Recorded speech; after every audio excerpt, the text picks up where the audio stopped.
I'm curious of the origin of the Watcher. Let's watch this. Want to glow up? With Verizon, everyone gets a free phone on any plan. And now... Alright. The reason why we were going to watch this is because we just watched the Ultron, the What If Season 3 thing, the What If series on, I think, Disney, whatever. But we're going to be watching Variant Comics.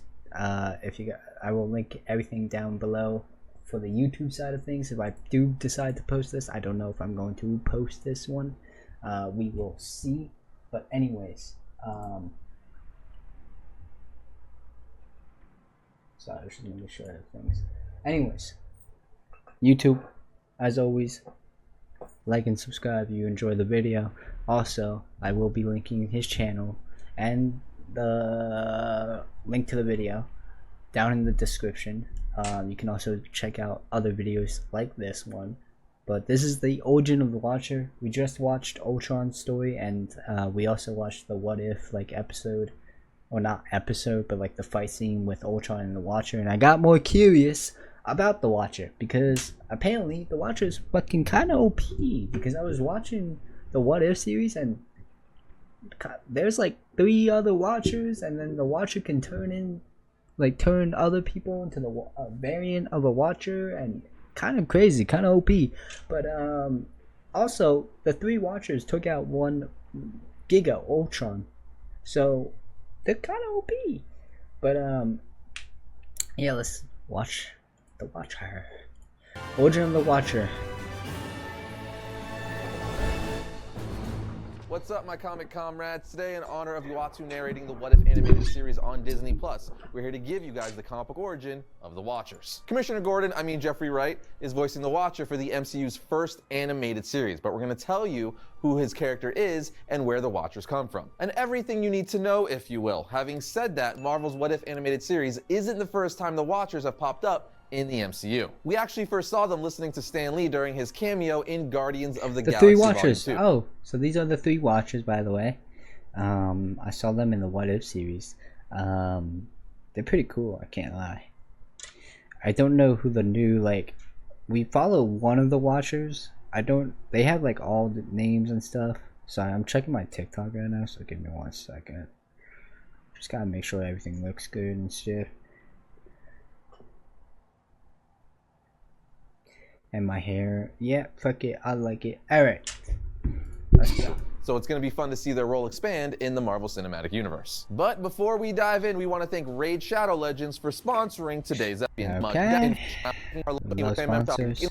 Oh my god, the sponsors have the video, man. It's an 8-minute video. Why are we... half of the video is a fucking ad. Okay, not half, but you understand what I mean. What? Fantastic Four 13 in April of 1963. They were created by the 2 most prolific creators in comics. And that brings me to a point. Shout out. Not checking. Stan Lee and We're Jack not at Kirby. that point. If you guys like and subscribe, maybe I'll get to that point. But trust me, none of my videos will be only 8 minutes long and have an ad be 2 minutes long. Don't worry. The easiest way to sum up the Watchers is just by saying they are an all-powerful maybe race I'll... of alien beings, and their job is to watch over Marvel's multiverse. Depends on what but the never content interfere is. with what's going on. Only watch. Hence the name Watchers. With that said, they have broken their oath several times throughout the years in comics. Most recently, off the top of my head, the Watcher Uatu, who's charged with observing Earth and its solar system, broke this oath during the last issue of the King in Black symbiote Spider-Man series. He did so when he helped a version of the Guardians of the Galaxy defeat Mystery. Now, not only are the Watchers some of the most powerful beings in the universe, they're also some of the oldest beings in the universe. Each Watcher is given a section of the universe to observe, with Uatu being the one that looks over our main Marvel universe, as I just mentioned. Anyway, the Watchers have insane technology and thought it was their job to protect the universe from any and all evil or harm. So a very, very long time ago, they gave nuclear technology to another alien race called Persilicans. The problem is, like Earthlings, they use the nuclear technology for war. This greatly saddened the Watchers, as they just wanted to help advance their species and not have the Persilicans use what they gave them for war. Because of the Watchers' interference leading to them creating technology for war, the Watchers vowed they would never interfere with any event in the universe ever again. It would just observe and record. As here, which the problem is, like Earthlings, they use... I'm distracted, ADHD. I need to know why they don't Yeah, anyways. Use the nuclear technology for war. This greatly saddened the Watchers, as they just wanted to help advance their species and not have the Persilicans use what they gave them for war. Because of the Watchers' interference leading to them creating technology for war. Sacred, hello. What is up, Sacred? Oh, brother. Thank you for the likes, my boy. Thank you, thank you. Right now we're watching the origin of the Watcher. Alright, sorry. The Watchers vowed they would never interfere with any event in the universe ever again. It would just observe and record. Okay, so basically, the Watcher doesn't... Okay, because of... Okay, bet. Essentially, the Persilicans were that one kid at elementary school that just because he or she was acting out, the whole class didn't get to go to recess. Just ruined it for everyone. Now, you know how I keep reiterating the Watchers are some of the most powerful beings in the universe? Well, this is gonna really put it in perspective for you. The Watchers would often come into conflict with the Celestials, who, as all comic book or Marvel fans know, are essentially gods of the Marvel universe. Anyway, the Watchers would come into confrontation with the Celestials because the different way the Celestials would judge species. You see, the Celestials are of the mindset that if a race couldn't keep up with their genetic standards, they would use their godlike strength and force to be like, be gone with you. While the Watchers just believed in watching and recording, not killing off entire races because they didn't reach the standards of the Celestials. So because of their opposite point of views, they would often fight. It's kind of crazy that the Watchers are on par with the Celestials, or at least extremely close, and could even stand up fighting to them. I feel like a lot of people don't know that, but that's what we do here on Variant. We spread the comic book knowledge. You're welcome. Now, since the Watchers just observe and store their knowledge, you may be... I mean, three of them took out fucking Ultron with all the Infinity Stones and Vision's body, so I believe that they are fucking insanely overpowered. But I think they're overpowered in numbers, because the Ultron did clap cheeks against the only one Watcher.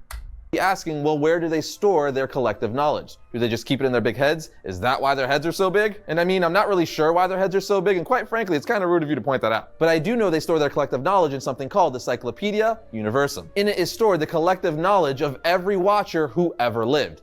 It is the history of the universe. Anyway, we saw, I know he pointed out that we saw the Watcher, but so what is Loki's story? Because he's like, he's almost like a variant of the Watcher, right? But he's like the god of stories now. So if he's the god of stories and he knows every story of everything in the multiverse, isn't he technically a fucking Watcher? Because he doesn't write the story, he doesn't... I don't know. I actually don't know. I didn't watch all of Loki, so I'm just assuming off of clips I've seen. But if he's the god of like stories or whatever, isn't that essentially like the Watcher? I don't know. As far as the Watcher's first appearance, like I said at the beginning of the episode, we first see one of the Watchers in Fantastic Four issue 13. And in it, the Watcher's doing what he's not supposed to do: intervene. He's literally stopping a fight between the Fantastic Four and their villain Red Ghost, who has 3 superpowered apes at his disposal. The Watcher says, "Cease the useless conflict." The Watcher commands it. "Hear my words, you of Earth. I come from a world so far from here you do not suspect its existence. Our entire whole planet is a vast computer." He goes on to say that his people roam the entire universe, watching, observing other worlds, and that he's witnessed the death of worlds that were older than the Earth's entire galaxy. And worst of all, the Watchers have seen one noble race that turned savage and warlike with the passing of time. A fate which your own foolish breed seems headed for. But during all the ages, we have never done anything but watch. Never have we interfered. Never have we made our presence known. But now I have broken the silence of centuries in order to save your people from savagery. And just like that, we have the first appearance of the Watcher. In recent years, Uatu was killed. He was helping Earth's heroes for X, Y, and Z reasons, and then was shot in the head by Nick Fury. I'm not gonna get into the whole why of it all because it's a whole big to-do, but Fury had his reasons. And once Uatu was dead, Fury took the one remaining eyeball he had left, as he had his previous eye stolen by the Orb. Essentially though, Fury needed Uatu's eye as it was the only thing that contained the evidence Fury needed to identify the criminals of the situation. How did fucking Nick Fury, a motherfucking just normal ass dude with a badass, like, what? You're telling me Nick Fury took out a fucking Watcher with a fucking bullet? Again, it's a whole big to-do that we don't really need Obviously, to get into. that's probably not the case, but still, what? For our purposes. But this is comics, so in 2020, in Empire Fallout Fantastic Four issue 1, it was revealed that Uatu is back from the dead. Can you believe it? A comic book character died, and years later, they brought him back. I would have never thought they would have done that. Now back from the dead, he says, there shall be a reckoning. But now that you got a summary of what the Watchers are all about, let's talk a little bit about their powers and abilities. Now, believe it or not, this is actually going to be very short and simple because the Watchers, being the cosmic beings they are, can pretty much do whatever the heck they want. Like they're described as being able to possess the innate ability to achieve virtually any effect desired. That means they could augment entire realities, manipulating space and time, and manipulate people and things on a molecular level, which in layman terms just means they can create and destroy life when they please. So of course, them having all sorts of energy projection abilities and an almost limitless range of mental powers is a no-brainer. Again, they're basically on par with the Celestials, making them gods in their own right. So if someone asks you how powerful the Watchers are, the correct answer is yes. Okay. As for Watcher reading recommendations, check out the Fantastic Four. Okay, we don't need this. You guys can watch that on your own time. So the Watchers, interesting. Interesting. I might need a more deep analysis on the Watchers and stuff, but that's interesting. So they took an oath to not intervene because of their previous, like, intervention of war and stuff to advance the society. And it went bad. So they said, we'll never intervene again. Interesting.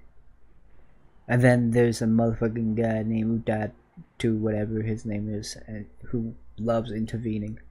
And I believe that's the guy we follow in the What If series. But golly. I still cannot believe that Nick Fury fucking was the one who killed Udatu, but okay.